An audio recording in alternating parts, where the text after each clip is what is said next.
All right, you guys, we're going to talk about the four buyer types of Sex and the City characters, and I'm pretty excited about it, I'm not going to lie. So, if you know anything about me, you know that I love Sex and the City. I think I have probably seen it 7 to 8 times through. It's really sad, honestly, at this point, but it's like my comfort show. And every time I have thought about the four buyer types, I've actually thought about it in relation to Sex and the City characters. If you know nothing about Sex and the City, I will still be explaining the buyer types for you, don't worry. So you're gonna have a very clear understanding of exactly what they are at the end of this episode. But before we get into that, I wanna talk about why it is so important for you to understand the buyer types that you are selling to within your audience, because so many people overlook this, and I truly believe it is why they struggle to create sales through their content. So there are four buyer types. They all are motivated by different things in order to make a buying decision.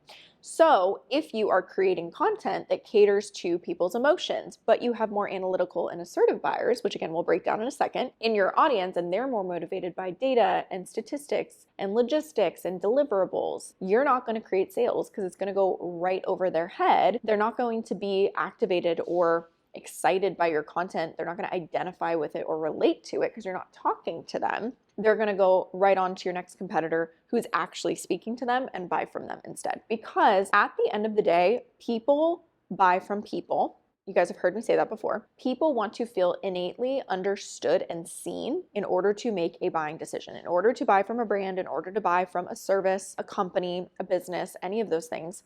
They want to feel seen and heard. And a great way to do that is by really deeply understanding at their core what activates them to buy, what's exciting to them, what they're struggling with, what they desire. But today, again, like I said, we're going to break down the four buyer types. So let's get into it, get our cosmos ready.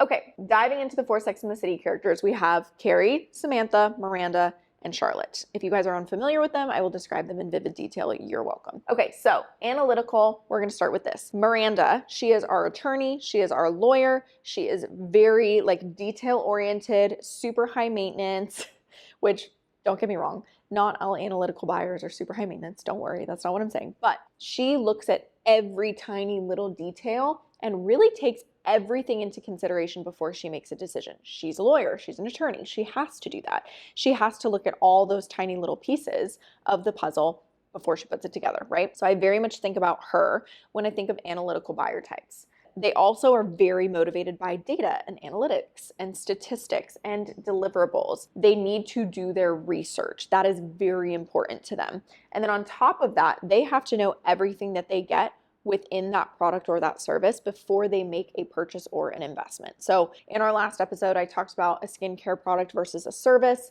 Here, obviously we can talk about like a makeup product or a health product or any of those things. If you are selling, let's say, a woman's probiotic, right? They want to know that analytical buyer type, Miranda, she's going to want to know everything that is in that probiotic, first of all. Second of all, she's going to want to see data. She's going to want to see statistics as to why a probiotic is important in a woman's every single day routine. She's going to want to understand exactly what it's going to do for her, when she can expect to see results, the price point, people's other experiences that are similar to hers, not just experiences in general, but like their specific experiences that are similar to hers. She's going to want to take all of that information into consideration. She's going to be looking at competitors, who has a better price point. She's going to be looking at a lot of things, right? She's going to shop around for probiotics. And if you can give all of that information to her in one tiny, beautiful little package, she's going to buy your probiotic and not your competitors. Same thing on the service-based side of things. We have people in our audience who are very analytical when they go to make an investment decision with us. A lot of times with our smaller group program, it's the first time they've ever invested into marketing or sales services. So they want to know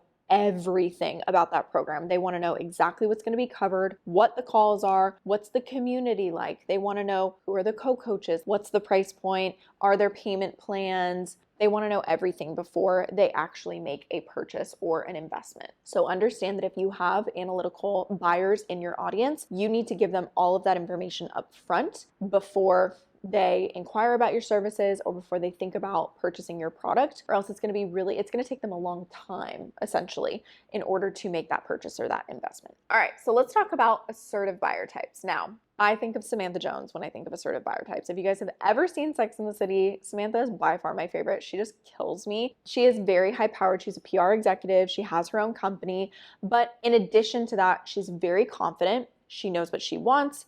She's very like quick and dry, like give it to me straight and then let me make a decision. Give me the bottom line and then let me make a buying decision. That is very much how assertive buyer types are. In addition to that, not always, but sometimes they have a little bit of an ego in a buying decision where they're like, I know what I'm talking about, or I'm already so great at X, Y, and Z. Why would I need to buy or make an investment there, right? So a lot of times when you have assertive buyer types that are in your audience, you have to kind of stroke their ego a little bit when it comes to making that purchase or that investment. They need to know everything the analytical buyer needs to know as well. So they need all of that information up front, right? They want the quick and dirty. How is it going to affect my bottom line? Give me all the information I need to make a decision and then leave it to me, right? A lot of times when it comes to selling to them, you can say something along the lines of like, I know you're really good at this, or I know you already have this, but you actually need this because of X, Y, and Z. Right? In addition to that, they want to be in control of the sales conversation and process. That's really important to them.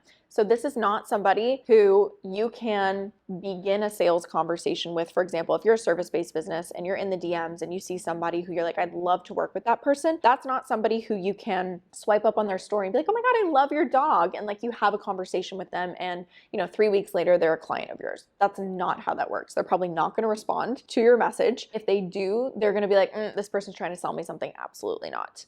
And then on top of that, if they actually see your content, they are going to lurk in your audience for a very long time before they actually make that purchase decision or that investment decision. So a lot of times they will consume your content, I would say for probably either a couple of days and like binge your content, or they'll be in your audience. Like I've had so many people who a lot of times our agency clients are more assertive. They know what they want.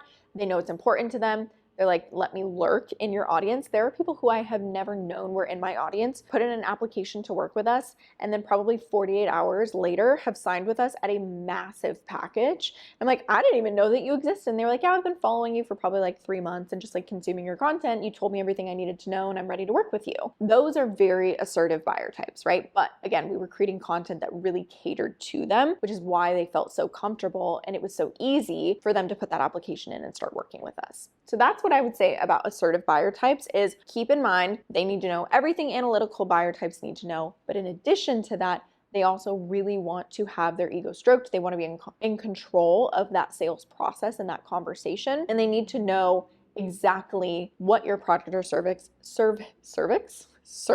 is going to do for their bottom line. Now, that is very much the like logistical data statistics oriented grouping of buyer types. We have another grouping that is very motivated by emotions, relationships, trust, feelings, things like that. Those are going to be our amiable and our expressive buyer types. Now, the key difference between the two is one of them very much takes into account what that purchase or that investment, how it's going to impact the other people around them, whether it's personally or professionally. So we'll talk about that in a second. But we've got our girl, Carrie Bradshaw. She is our amiable buyer type. She is very much about how she feels, right? So think about the difference between Miranda and Carrie. They look at, for example, her relationship with Big. If you guys have watched the show, her like toxic on again, off again boyfriend, they look at it so differently. Miranda is like, these are all of the things that have been happening. This is how he treats you, like all of these different nitty gritty pieces of information. She's looking at all of those things and she's not really thinking about the emotions of it. Carrie's very much, but this is how he makes me feel and we're so connected and I feel so confident and beautiful and loved around him and all this different stuff. That's very much how an amiable buyer type is. They are very much activated by emotions and feelings and relationships. And so if you are selling, for example, like we talked about,